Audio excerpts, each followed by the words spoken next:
Flags around the country and world are flying at half-staff today in memory of former First Lady Barbara Bush, the matriarch of a political dynasty, one of only 2 women in American history to be both the wife and mother of a U.S. president.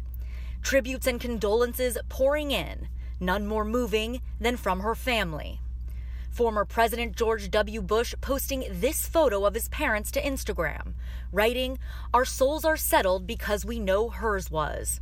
Her grandson tweeting, "My grandmother didn't just live life, she lived it well." Born Barbara Pierce in Queens, New York, she was 16 when she met a young man at a Connecticut country club who would change her life, George Herbert Walker Bush. I married the first man I ever kissed. You talk about a bore. I am the world's worst. The Bushes crossed the country to Texas and had 6 children. Their daughter Robin died of leukemia when she was just 3, a tragedy that had an enormous impact on Barbara. As her husband shifted to a life of public service, Barbara Bush remained out of the spotlight until he was elected as Ronald Reagan's vice president in 1980.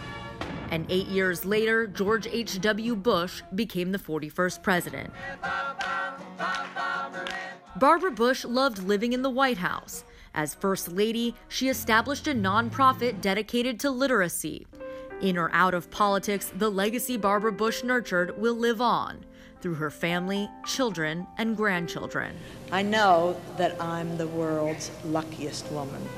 I think if I sort of put it in a nutshell, these are the things that are important to me: faith, family, and friends. In Houston, Texas, I'm Kristen Holmes.